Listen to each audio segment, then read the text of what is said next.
Chào mừng các bạn đến với kênh GD Kỹ năng, chuyên kênh chia sẻ kỹ năng đoàn, hội, đội. Và hôm nay thì cũng sắp tới ngày 20 tháng 10, ngày thành lập Hội Liên hiệp Phụ nữ Việt Nam, thì mình cũng có một video hướng dẫn các bạn làm một bông hoa. Vật dụng chúng ta cần chuẩn bị đó là 3 sợi dây. Chúng ta sẽ làm 3 cái cánh hoa, một sợi dây dài 3 mét, một sợi dây dài 2 mét và một sợi dài 1 mét. Thì như thế chúng ta sẽ làm 3 cánh hoa từ lớn đến nhỏ.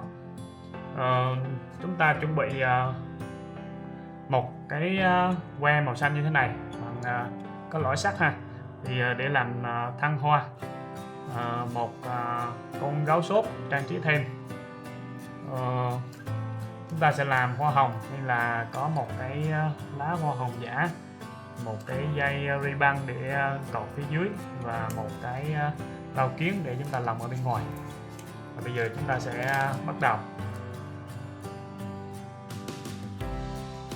Thì bây giờ mình sẽ hướng dẫn cách làm một cánh hoa. Đầu tiên chúng ta sẽ làm với cánh hoa nhỏ trước. Sau đó chúng ta sẽ làm 2 cánh hoa còn lại cũng tương tự như cánh hoa nhỏ này. Cách làm như sau, thì mình sẽ có một đoạn dây. Cánh hoa nhỏ thì mình sẽ dùng đoạn dây dài 1 mét thôi. Các bạn để ý bây giờ là mình sẽ có 2 đầu, một đầu bên tay trái và một đầu bên tay phải, một đầu ngắn và một đầu dài.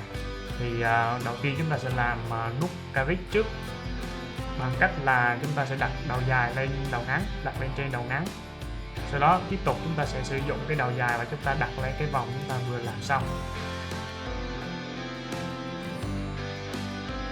Và bây giờ mình sẽ làm lại cho các bạn thấy nhìn nhé. Rồi mình có một đầu ngắn và một đầu dài, thì bây giờ đầu dài mình sẽ để lên phía trên của đầu ngắn, chúng ta có một cái lỗ. Tiếp tục chúng ta sẽ dùng đầu dài và chúng ta đặt lên cái lỗ đó, đặt lên phía trên. Rồi sau đó chúng ta sẽ dùng đoạn dây dài, đầu dài và chúng ta để ở phía dưới đầu ngắn, được hình như thế này. Tiếp tục chúng ta sẽ dùng cái đầu dây của dây đoạn dài, chúng ta sẽ luồn phía dưới, sau đó là chúng ta luồn lên và tiếp tục chúng ta sẽ luồn phía dưới đây. Đây nó sẽ có hình dạng như thế này.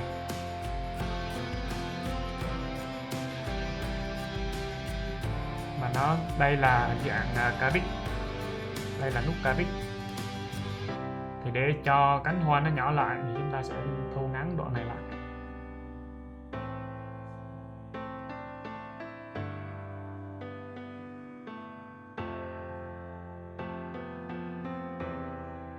Chúng ta sẽ làm nhỏ cánh hoa lại.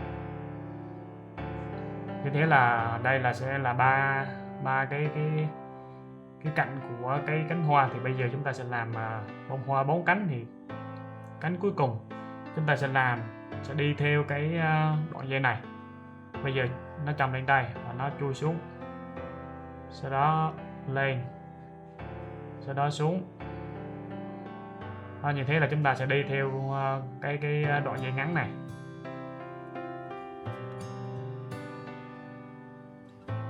Chúng ta sửa lại sao cho nó cân đối, nó dễ nhìn là được. Như thế là chúng ta đã làm xong được cái một cánh hoa, một bông hoa, và nó sẽ có 4 cánh. Thao tác còn lại thì chúng ta sẽ đi theo các cái đường dây đã đi sẵn như thế này. Chúng ta sẽ đi để cho nó phiêu đầy cái bông hoa này, cái cánh hoa này. Các bạn lưu ý là chúng ta sẽ làm cho nó sát với nhau. Cánh bên cái đường dây sau là chúng ta phải khít với lại cái đường dây đã đi trước.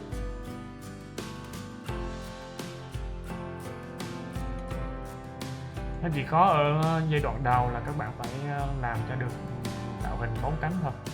Còn giai đoạn sau, phân đoạn sau thì việc đi theo các cái đường dây đã đi sẵn.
Rồi như vậy là mình đã làm xong, hoàn thành một cánh hoa nhỏ.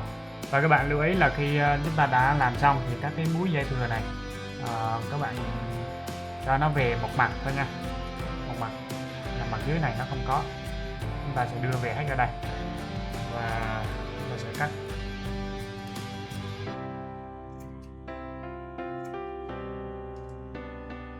cắt xong thì các bạn dùng bật lửa, chúng ta sẽ hơi chảy và các bạn in vào đây, dán vào đây.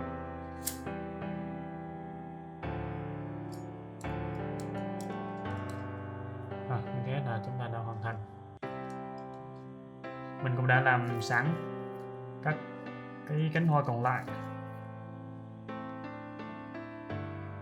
Và chúng ta sẽ được một bông hoa có 3 tầng, 3 tầng có 4 cánh.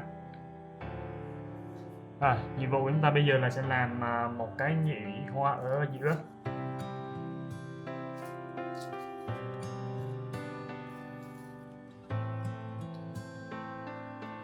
Rồi, cách làm một nhụy hoa ở chính giữa này.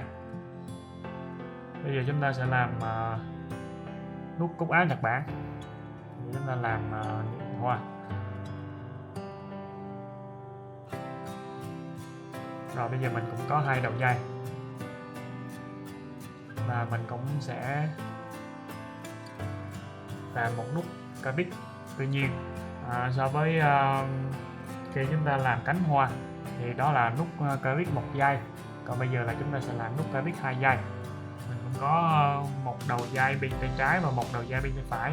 Bây giờ đầu dây bên tay phải mình sẽ đặt lên trên,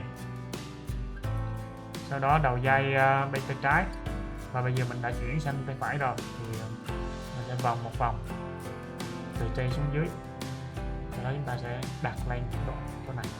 Các bạn nhìn kỹ ha, sẽ được hình dáng như thế này. Rồi sau đó là hình dạng, sau đó là cái đoạn dây này chúng ta sẽ luồn ở dưới này, luồn ở dưới, và bây giờ chúng ta sẽ xỏ lên trên cái này, xuống dưới cái này và lên trên cái này, lên trên cái này, xuống dưới, lên trên. Thì đây là nút cabin chúng ta làm 2 dây, nghĩa là 2 đầu dây. Còn khi nãy là nút cabin chúng ta chỉ làm 1 đầu dây thôi. Như thế là bây giờ chúng ta đã có một cái hình dạng như thế này. Thì các video hướng dẫn làm nút cúc áo Nhật Bản mình cũng đã có chia sẻ rồi, các bạn có thể tìm các video cũ để chúng ta xem lại ha. Thì như thế bây giờ chúng ta đã có một cái hình dạng như thế này và sẽ tạo thành một cái lỗ ở đây. Thì các bạn sẽ theo cái chiều dây này, theo cái chiều dây chúng ta sẽ xỏ vào cái lỗ giữa. Đó. Và bên này cũng vậy, theo cái chiều dây của nó, theo cái chiều của nó chúng ta sẽ xỏ vào cái lỗ giữa. Và bây giờ chúng ta rút lại, chúng ta vừa rút vừa chỉnh ha, rút vừa chỉnh để cho nó đẹp mà nó tạo thành một cái cúc áo, người ta gọi là cúc áo Nhật Bản.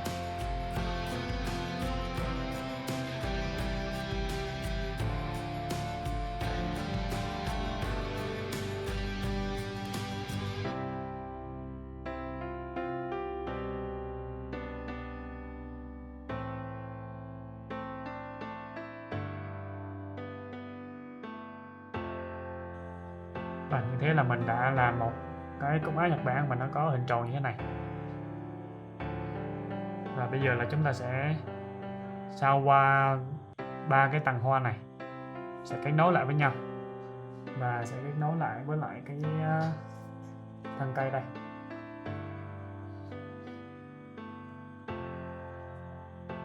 Các bạn lưu ý là cái phần mà chúng ta đã đoạn dây thừa này chúng ta đã cắt và chúng ta đã dính vào đây, thì các bạn cho nó vào trong đi, cho nó vào trong. Chúng ta sẽ chỉnh lại cho nó tạo hình thành cánh hoa, cho nó vào trong để khi mà nhìn ở bên ngoài không thấy cái múi dây của chúng ta ha.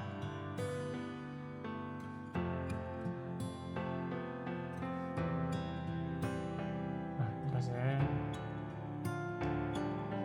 luồn qua cái thân cây. Cũng tương tự cánh hoa thứ hai, và cái đoạn dây thừa chúng ta cũng để vào phía bên trong. Nắn tạo hình nó thành một cái bông hoa, cánh hoa tương tự như vậy.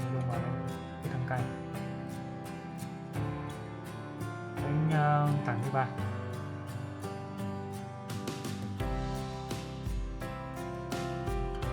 Chúng ta cũng đun vào thân cây. Các bạn uống sao cho nó cong cong lại, nó giống cánh hoa luôn. Nó sẽ... Sau đó thì cái nhụy hoa này chúng ta sẽ dùng vệt ra để hơi cho nó nhộn, mục đích là để cho nó dễ dàng luồn qua các cái kẽ giữa các cái tầng bông hoa. Và chúng ta cũng sẽ xỏ theo cái thân cây như thế này.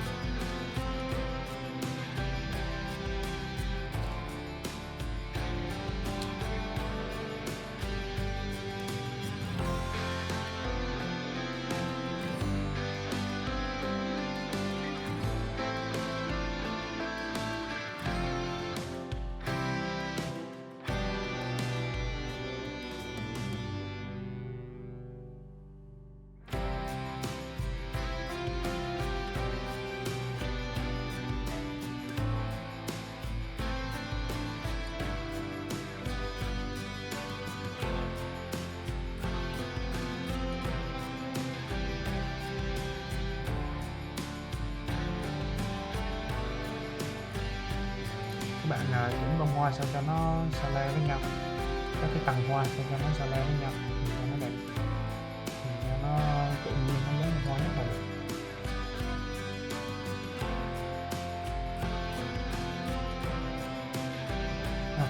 Rồi, mình đã làm được như thế này. Rồi, phía dưới này chúng ta sẽ rút lại bằng cái nút đơn.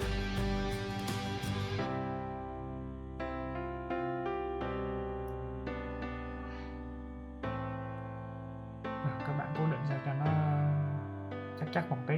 Nếu mà không chắc thì chúng ta sẽ lấy kiểu nấy nhưng mà dán thêm vào cho nó chắc chắn.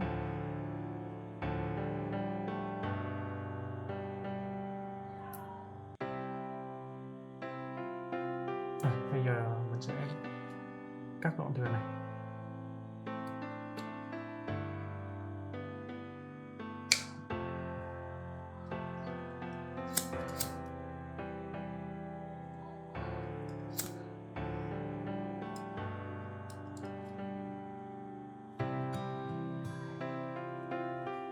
Các bạn chỉnh lại cho nó đẹp ha.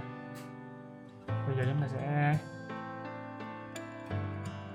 luồn phần lá hoa hồng giả vào.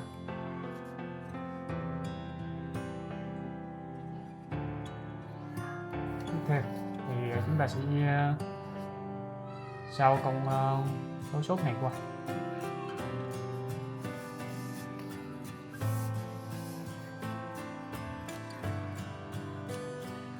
Về cái phần lá hoa hồng giả này nó để xây dịch thì chúng ta sẽ sử dụng keo nấy. Sử dụng keo nấy để cố định.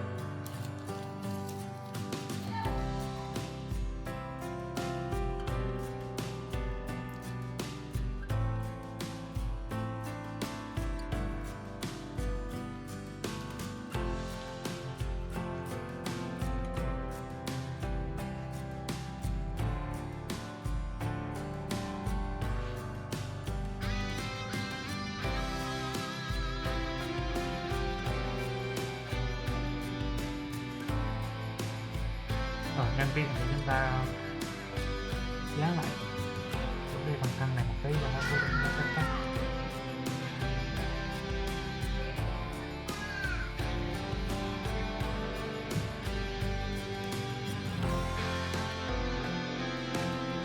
Rồi chờ nó khô trong giây lát thì chúng ta sẽ dùng một tiếng này chúng ta bật lại.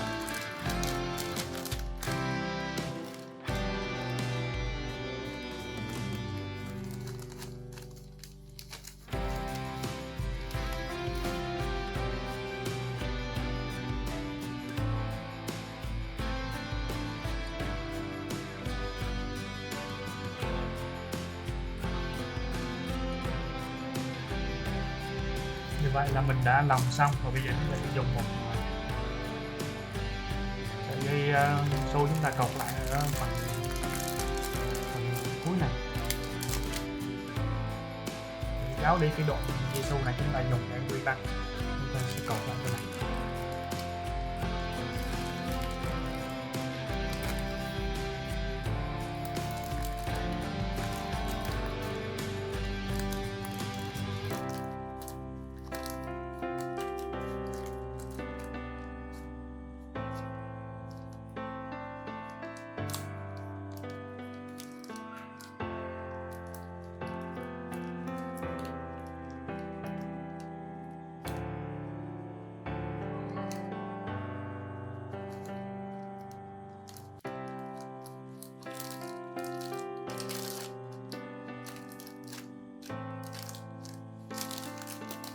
Và như thế là mình đã hoàn thành một bông hoa làm từ dây dục. Và các bạn có thể nhìn lại ha.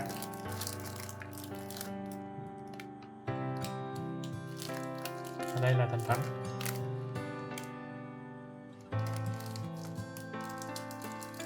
Ngoài ra thì các bạn có thể làm một bông hoa có 4 cánh, 5 cánh hoặc là nhiều cánh hơn để cho nó nhìn nó đẹp hơn. Khá là sáng tạo ha. Và xin cảm ơn các bạn đã xem video. Và chúc các bạn có một ngày 20 tháng 10 tràn ngập niềm vui và hạnh phúc. Xin chân thành cảm ơn.